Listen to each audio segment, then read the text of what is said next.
Walk the Talk America presents Guns and Mental Health, a podcast for firearms owners, clinicians, and the curious public.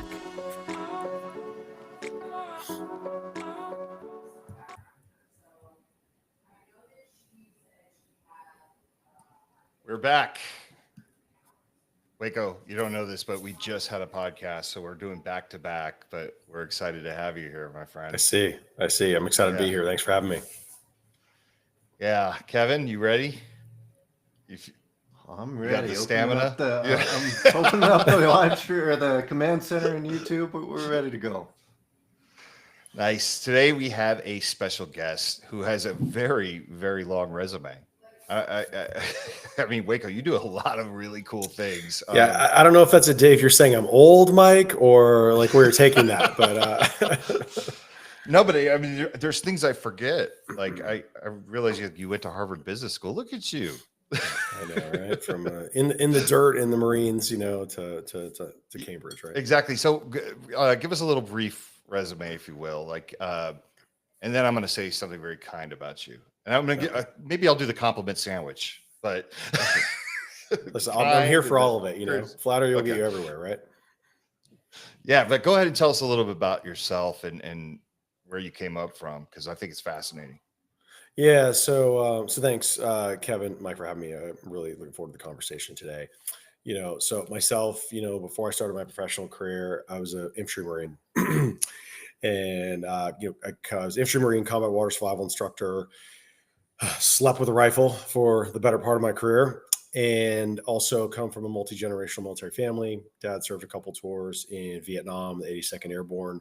As you can imagine, that was a really challenging experience for him. And coming back, like a lot of the men and women from that era, grandparents served World War II, and so I've experienced many dimensions of the military experience, and that's a big part of what drives me on a personal level to do a lot of the work that I do.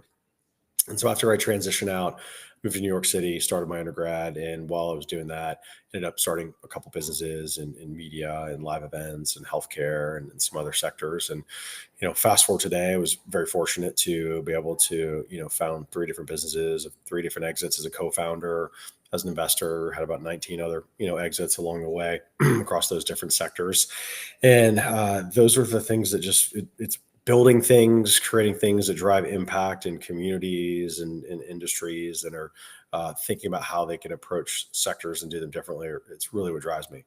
And you know this, but so many of the things that I do all align in and around the military community, defense sector in some way, shape, or form are making an impact. And the big areas as it relates to that I spend a lot of my time is suicide prevention, brain health, military families, and also we focus a lot on the area of entrepreneurship and career, as you can imagine, education also.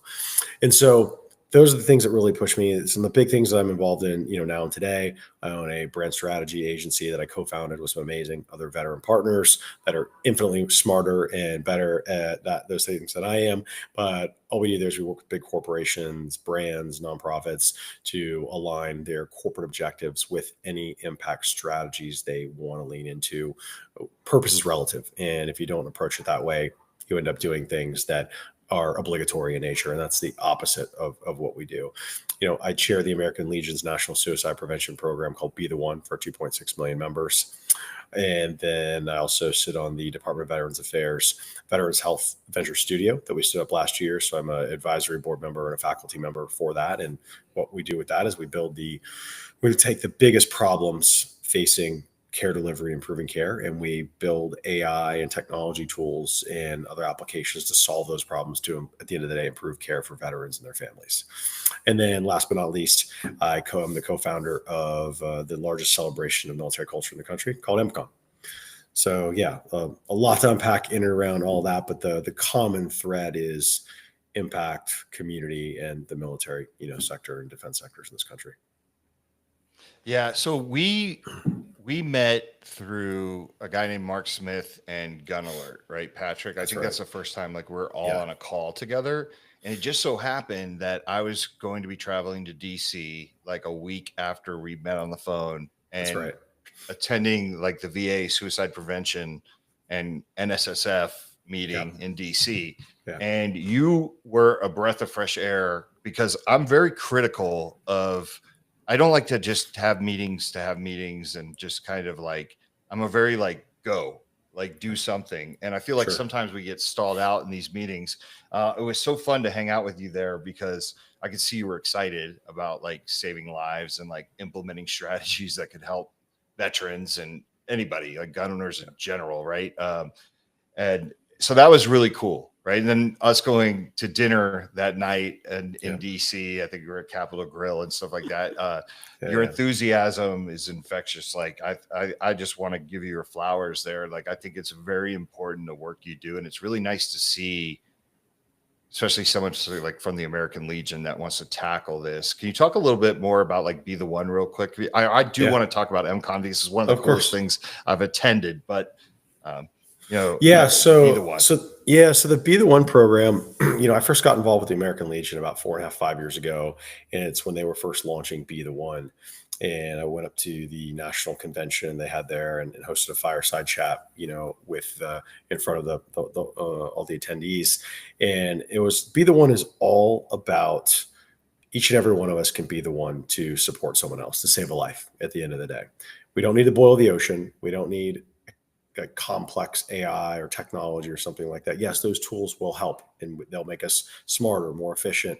We can go upstream, be more proactive with predictive analytics and things like that. Be the One is each and every one of us can be there to support somebody you serve with, a family member, whoever it is. That's the fundamental approach with Be the One. And we've built out this whole upstream approach for how we are tackling that within the Legion. It's very much a whole health approach. There's always the focus on mental health and, PTSD and TBI. And those are in the physical health. Those are obvious things that have to be addressed and are correlated to suicide. But there's a lot of other things that are not nearly as obvious that are directly related to that. And that's things like relationship health, family health, community health, career health, financial health. All of those things are incredibly important contributing factors that ultimately can determine if somebody feels like their life is not worth living anymore. And so by taking this framework and looking at how we stack best in class resources that have the best outcomes and how we make those available to our members, that's a huge step in the right direction to take a community health-based approach for supporting, people, because, for the longest time, we tend to take a blunt instrument approach, but we need to take a scalpel to this. One of the worst things you can do if somebody's, in crisis or experiencing suicidal ideation is run them to the emergency room. That's not the right answer all the time. Sometimes it absolutely could be, but understanding and being able to screen somebody is a really important aspect of that. And so we ended up partnering with Columbia University. The Columbia Protocol is the tool that they have. And within a 11 month period of time, we train just over 13,000 members and staff members within the American Legion, which was, incredibly, that's a lot of people in that period of time, particularly for an organization that is as spread out all over the country. And it was really amazing the feedback, that the organization got and that we received from that. And the cultural norm around the shame and the reluctance to ask for help is one of the biggest challenges with people, getting the help that they need. And just the training was one thing, so that yes, people were smarter, more intelligent. They had more confidence about having a conversation with somebody who was in crisis, and then using the Columbia Protocol tool to actually screen them. We've actually built out a Be the One app that anybody, you or Kevin, could download it on the app, and it will, like, you go through a set of questions and it will tell you if somebody is within a low, moderate, or high risk of suicide. So that was one piece of it. But the other part of that was it started normalizing the conversation. People who had never come forward about the fact that, they have had suicidal ideation, or they attempted suicide, not just once, but multiple times in some instances. And they started coming forward and talking about it. And that cultural change was really, really powerful to demonstrate and showcase to other people that, you should raise your hand and ask for help, because they wish they would have, in other instances. And so that program has been really incredible to kick off inside the organization to really spark this cultural change that can, be a big game changer as it relates to that. And we've also, you mentioned, National Shooting Sports Foundation. We did a fantastic partnership with them and actually sending out a toolkit. And it was actually be the one to have a brave conversation toolkit that went out to 8,400 American Legion posts all over the country. So, the idea of, facilitating and making educational resources possible, but then also stacking that with resources that can help, our members and their families and other people in those communities, understand that, they're not alone. There are resources for them, and there isn't any shame in raising your hand and asking for help is really what the program's all about. So I think for my listeners, can you, because I wasn't really too familiar with the American Legion when I first was introduced to you, right? And then kind of realizing that there's this giant organization that's spread out all over the country with, all these different locations, and then literally talking to people that serve that, where someone would tell me, I remember like Kaloy from Arms Corps was like, oh yeah, I'm a member of my Legion. Right. Like, so can you give the listeners just like for those that don't know what the Legion is? Of course.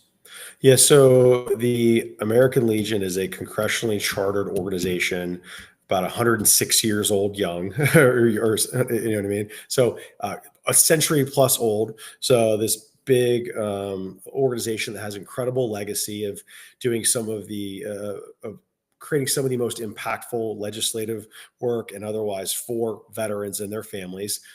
Things like the GI Bill, which everyone by and large has heard about, free college for those who serve, which is incredibly important.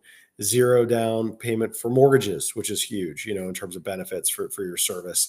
But the Legion's so much more than that. So we've got about 2.6 million members all in across the U.S. 1.6 million of those are veterans, and the balance family and other programs that are designed for families, children of, spouses, caregivers.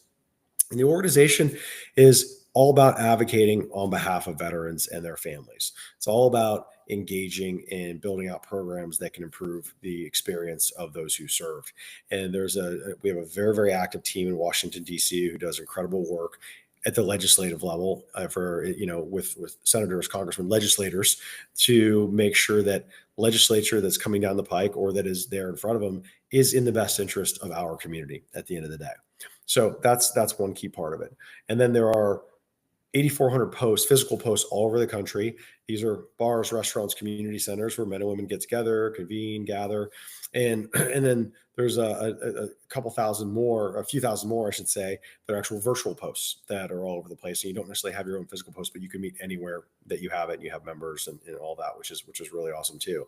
And I think the thing that's really interesting about the Legion that so many people have no idea is the range of programs that are there. You may have heard of Legion Baseball. Legion Baseball is this program that's been around for decades, and it's, free baseball leagues and everything like that for, families and kids that want to get involved in it. But if you go and look at the list of alumni that have gone through that, it's some of the who's who in Major League Baseball. It's really incredible. And then every year, I believe it's in August in the summer in Shelby, North Carolina, that program concludes. There's a program called Boys State and Girls State. And Boys State has been around, again, for a very long time. And it's heads of state, former presidents. It is a crazy, crazy list of amazing people who have gone through this program that essentially shows, young men what the whole political system and voting system and all that actually looks like. And the same thing for Girls State. And I can't tell you, same experience you've had.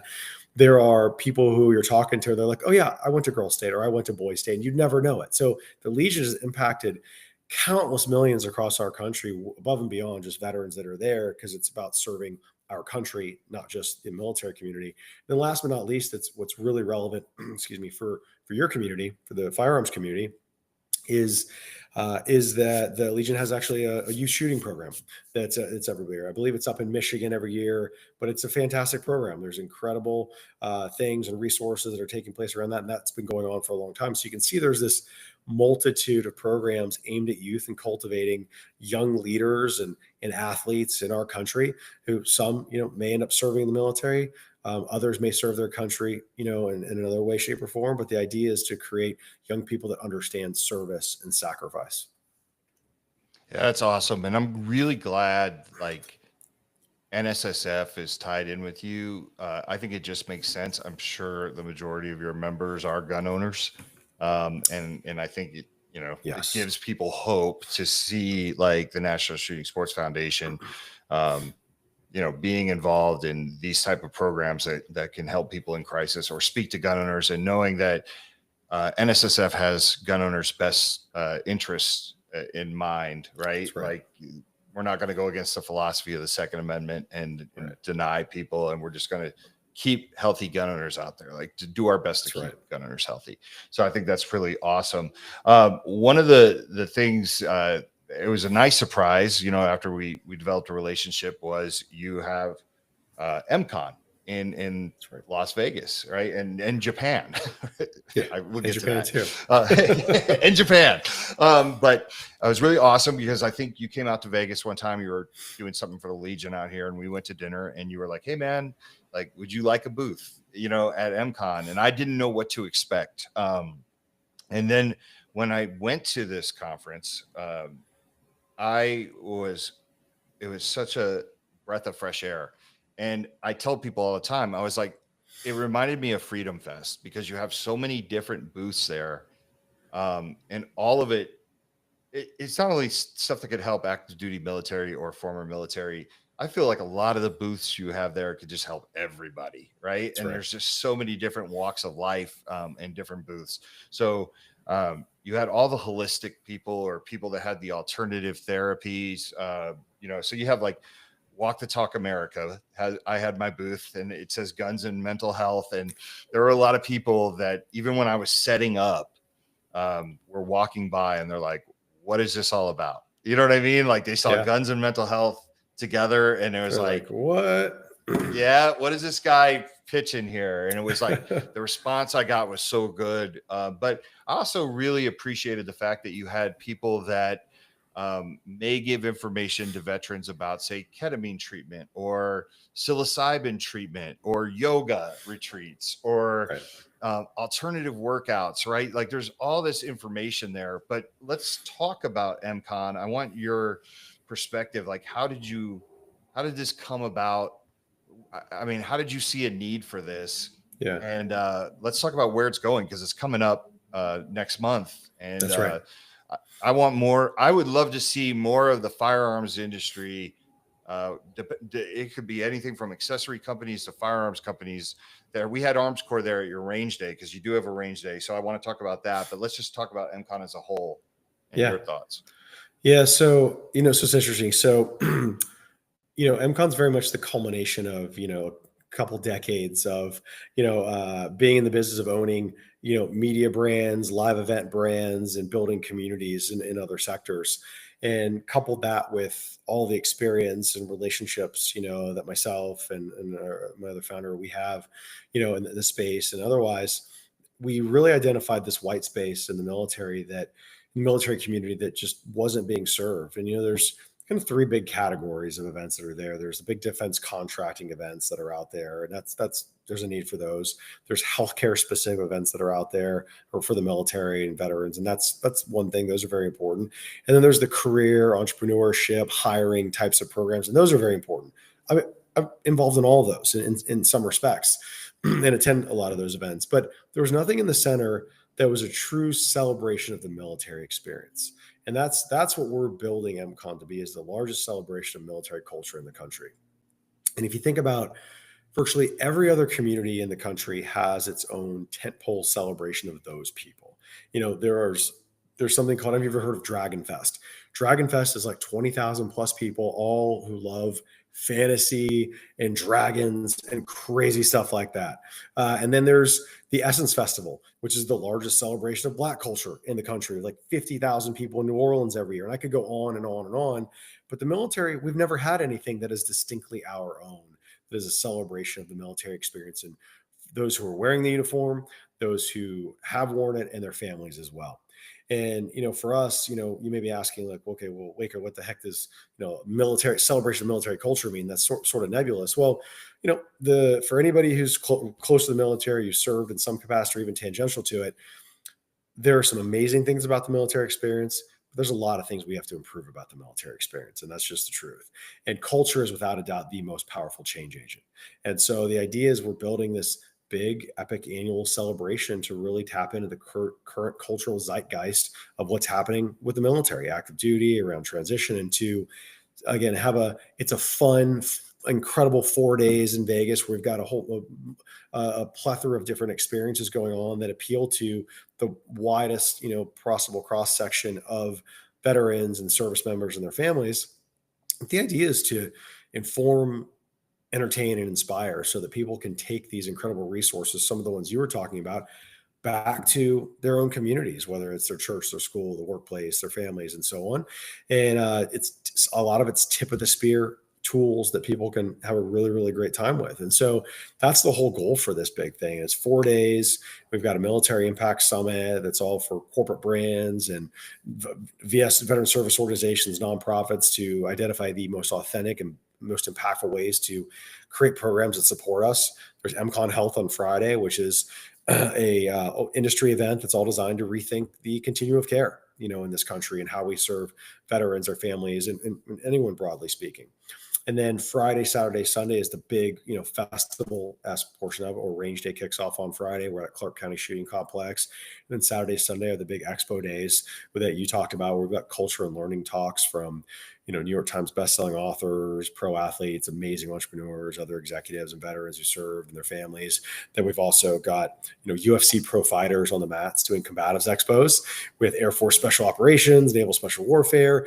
Then on the next day, we do a seminar where, me, Kevin, you, whoever, Mike, and our kids could get on the mat and roll around and learn, jujitsu skills and everything. So, yeah, and then we've got outdoor adventure stuff. We have a huge health and wellness pavilion. So again, the whole idea is to create experiences and have resources and information there for anybody, because at the end of the day, when you're transitioning out of the service, or you've even been out for a while, you don't know what you don't know. But by showcasing the best of us, the best of our community who's doing amazing things in their community, that's how we're going to affect positive change. And a big part of what we're looking to do is we're dispelling this notion of the broken veteran that permeates some aspects, so many pockets of American society, because the vast majority of us are out there kicking ass and doing great things in our communities. And we need to showcase that much more effectively than we have historically. And yes, there's a number of men and women that need help, and we're going to continue to do that around all the work we're doing with suicide prevention, other resources, whole health based approaches. But like I said, we also are doing a tremendous amount to celebrate why we all wore the uniform, and why the next generation of warfighter wants to wear the uniform. Yeah, let's talk about that for a second. So every time someone who's a veteran or an active duty military is got an interest in Walk Talk America, I like to pick their brain, right? I'm always fascinated, because we're not veteran focused. We're gun owner focused, right? Yep. And I remember one time I was talking to a guy, and I said, well, why do you like Walk Talk America over all these other places? And he's like, because you don't treat us like wounded ducks. I remember he said that, he was talking about it as a veteran. Right. And that really resonated with me, because I'm like, yeah, most of the veterans I know are pretty badass people. You know what I mean? They're the people you want, when times are rough and stuff like that. So I just don't see the veteran as a breaker. But having said that, we do know that there are a lot of broken veterans, right? People have a hard time, and you said it best, transitioning back into regular life. I think is a tough part, right? It seems like it is. And it's generally speaking, periods of transition in all of our lives are challenging, and they heighten levels of stress. But particularly coming out of the military, it's an opportunity. I'll use the term opportunity. There's so much more that we can be doing to support and complement and augment the existing transition assistance program that's there that the DoD operates with. But there are just a lot of opportunities to bolster that and do different things. And, some examples are, when you leave the service, you've got mission, team, camaraderie, purpose. That stuff is stacked as high as arguably more than anybody's going to get after that. But when you transition out, it's easy to be rudderless and figure out, okay, well, what's next? What am I trying to do? Or go into a job where you don't have that same level of purpose. So the nuance around and conversations around purpose, filling your cup and doing something that's meaningful post-service, it can be hard to figure out. And so, that's a big part of what we're doing, is sharing those stories so that people understand and can hear from folks who have been in their shoes and can be inspired to understand, you know what, heck, like, this person who was also an enlisted Army grunt, was dealing with some of the same challenges I was. And they are now an entrepreneur. They own an incredible business, wherever that might be, whatever it might be doing. But the idea is to showcase, that we are successful because of our service, not in spite of it. Yeah, no, that completely makes sense. And when you actually walk around MCON, like you're right, putting successful veterans together or active duty. I mean, there's people walking around. I mean, there were firearms influencers from Vegas That's right. walking around. I mean, Tracy Guns was there. There was a lot of people that were there. The range day in itself was an awesome experience. Last year, it was up in Pahrump. That's right. For last year's, and Arms Corps was there, and you had other people that had come there. Talk about range day. Like, how did you come up with that? Like, to think to even add that to. Yeah. So I mentioned earlier, I slept with a rifle most of my career in the Marine Corps. And there's plenty of people who don't have that experience. Obviously, if you don't serve the infantry or you're a similar occupation, but firearms are a part of the military experience. Everyone at some point is trained on them, and, shooting sports is a lot of fun. But the other part of it, why we also lean into it is, you can't talk about suicide prevention in the military without talking about firearms. And the stats, but over 70% of veterans that die by suicide use a firearm. And I say that stat, not calling out firearms. I say that stat saying that there is a huge opportunity for the firearms community to be a part of the change, to be a part of reducing that number significantly. And so a big part of it was, let's have some fun. Let's sling some arrows, put rounds down range. This year we're going to have tier 1 operators out there from Delta, SEAL Team 6, running people through drills. NSSF's doing first shots out there. We've got USCCA and Delta Defense and a bunch of cool stuff going on. So it's going to be even bigger and better than last year. But part of that is also, we need to have conversations around this in a way that's going to resonate with the 2A community, with the firearms community, with veterans. I think my observation is all too often we end up having these conversations in a vacuum, and it's people who may not even own a gun, spent very little time around firearms, trying to create messaging, branding, positioning, and trying to communicate to people about why they need to do something with their firearms that they know nothing about. And that's the antithesis of what we want to do. We're not pushing anything on you, but what we're going to do is we're going to showcase the most badass operators, elite warriors on the planet. And we're going to show you how they're able to do things where they're securely storing their weapons around the house, and they can get their weapon unsecured in sub 3 seconds if they need to have access to it. So we're kind of dispelling that whole notion of you need to have your weapon out on the kitchen table or on top of the refrigerator, whatever it is. I've got young kids. Mike, I know you've got kids. Lots of people do. And there's also just a chance of people wandering in the home that are living in your neighborhood, depending on what it is. And there's countless stories of people completely shifting that perception of locking their firearms up and securely storing them because of that. And so but we're not waving that flag. We're just having fun. And we're just showing people that there's a different way because tactically, it is the right thing to do. In the same way that we approach tactically thinking about self-protection, self-defense, well, tactically, how do we think about protecting the people in our home and in our communities? And that is a big part of it. So there's all these different threads and layers to our range day and what we're doing. But back to shifting culture, we want to engage the firearms community in a really compelling way to shift that culture. And, I've talked to you about this, previously, but there's something called the Edelman Trust Barometer. Edelman is a huge global agency. Every year they do a consumer survey of over 32,000 individuals. And what it tells us is that consumers trust corporate brands significantly more than government, NGOs, and the media. And so thinking about that, letting that sink in for a second, that means that all these incredible brands, from the firearms community, they have an incredibly powerful opportunity to change the narrative around how we think about secure storage, how we think about mental health.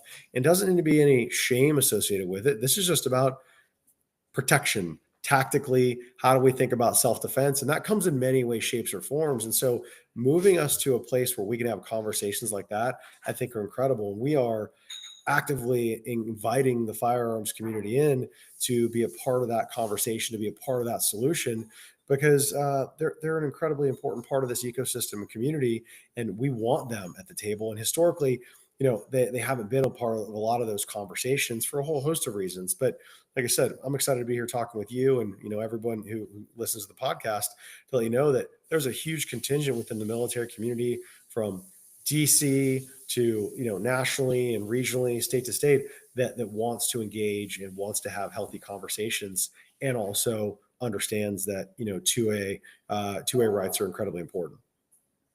Yeah, I think it's a really healthy marriage, because being not being former military and getting into the firearms industry, through nepotism, right? Like observing that I was like one of the few. Like at one point, I used to make a joke. I'm like, I'm the only person who never served at this table. Like, literally, right. I always say that veterans gravitate towards the firearms community when they're done with their service, because it's a natural fit, right?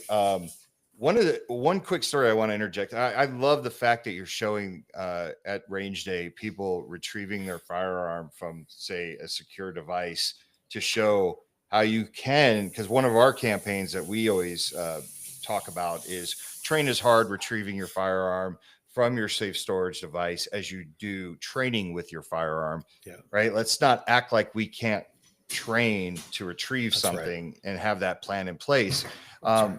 I Well, Mike, remember one thing I was going to add though, like on that, sorry, and then I'll continue, is, yeah. we're gonna, it's going to be like a timed, it's going to be a timed like activity where clock starts, take 5 steps to a table where you've got the gun in the lockbox, pop it out, load it, another 5 steps, engage a target, clocks up. So it's gonna be a whole competition that's out there. We've got a bunch of killer gear that we're giving away for best time and everything. So it's gonna be fun.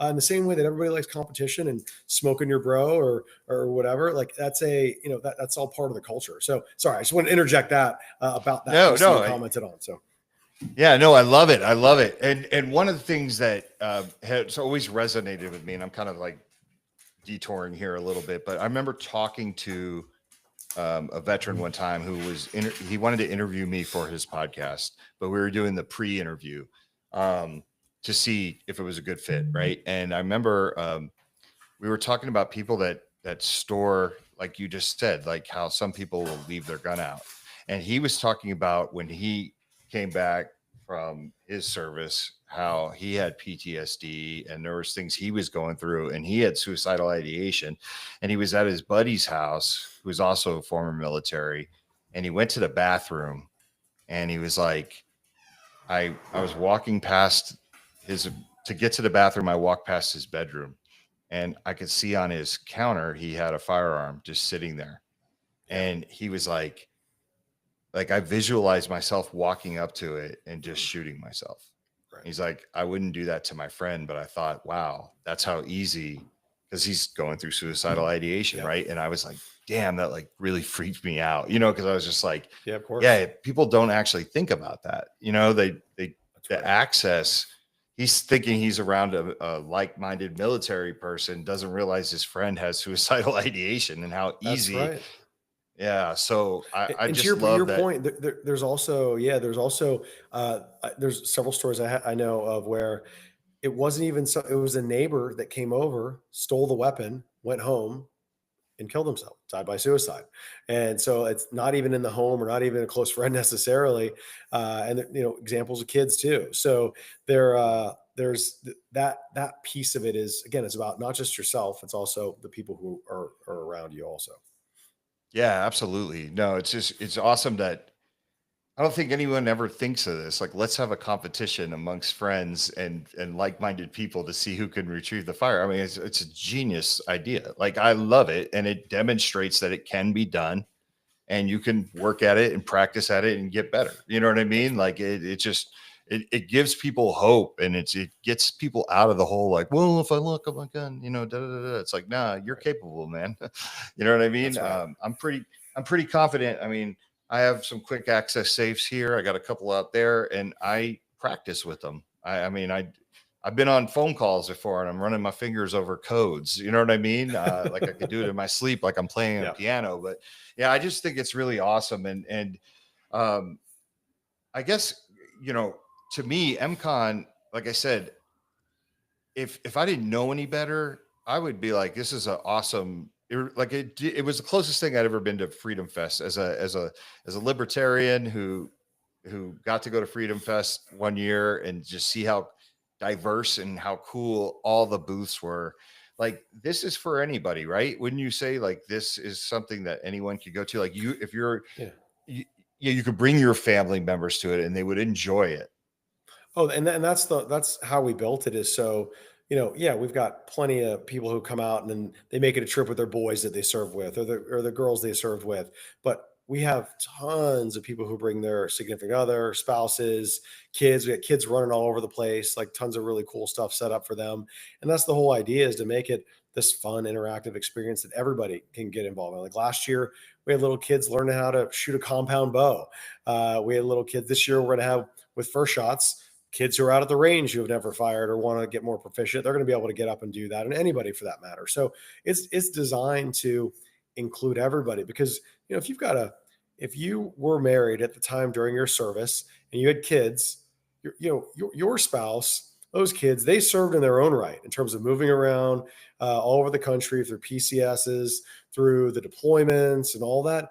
People have no idea, who aren't close to the military, how hard and how challenging that is on a family. And I've got plenty of buddies who weren't there for both their kids being born, and I think about my kids and my ability to be here and be present for my wife and them going through that.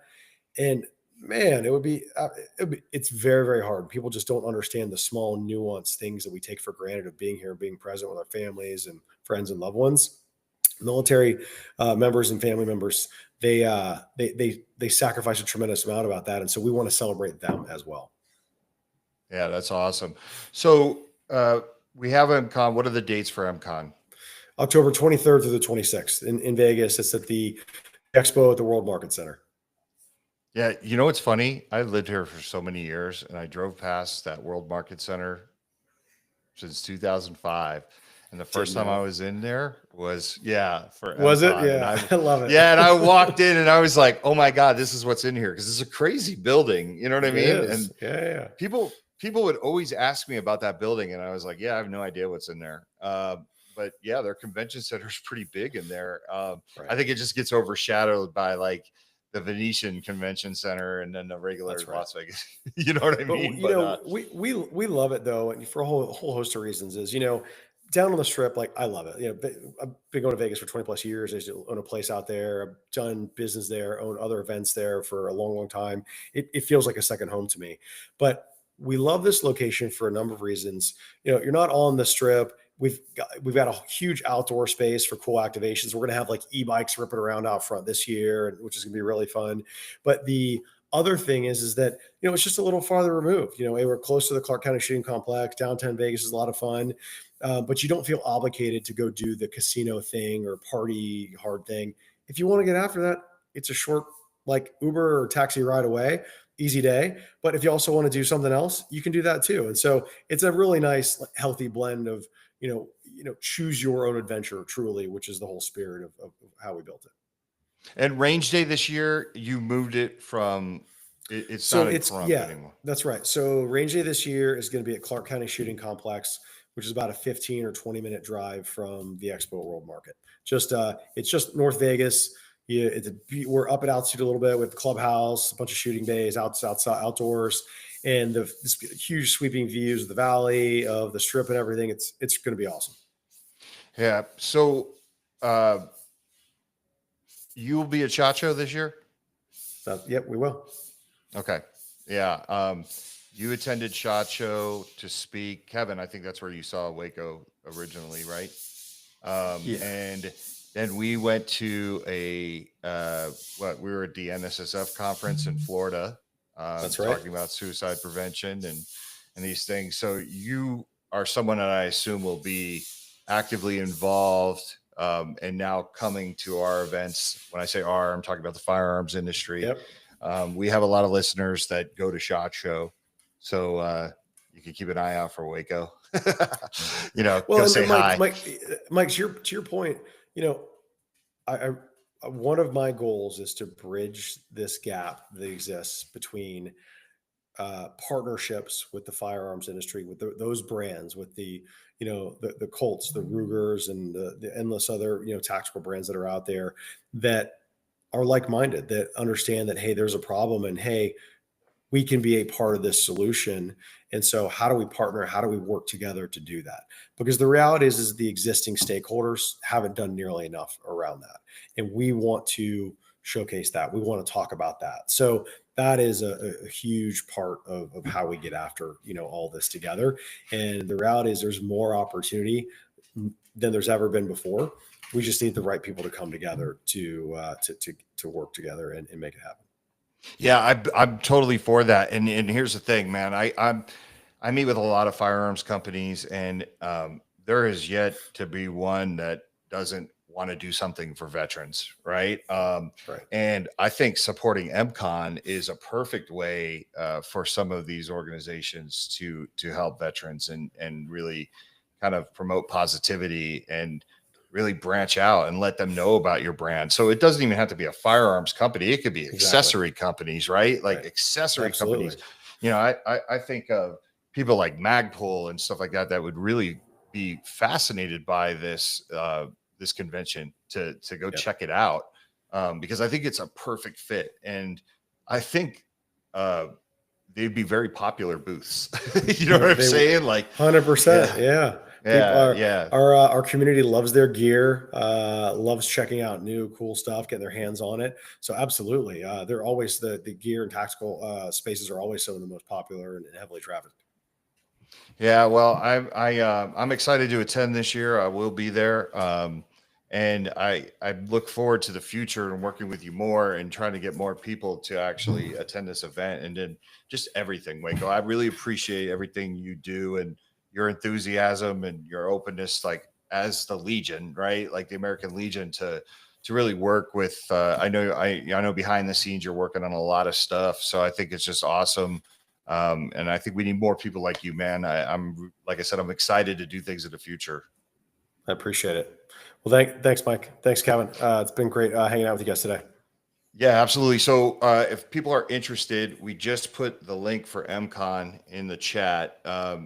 Waco, is there any other place you want to plug or just tell people to go check out? I think check that out. You'll see all the experiences are happening between now and next month. We're adding a ton. We're making a ton of announcements, adding a ton of content, a ton of the different groups and people who are going to be involved there to the lineup. So just stoked to see you in a few weeks, Mike, and looking forward to having another great program. And this year we're going to have over 6,000 attendees. So it's growing like crazy, and we're excited to hopefully see some of your listeners there. All right. Well, listen, thanks to everyone for tuning in. I want to thank all the sponsors that make this possible. And until next time, we wish you all better mental health, and we will talk to you soon.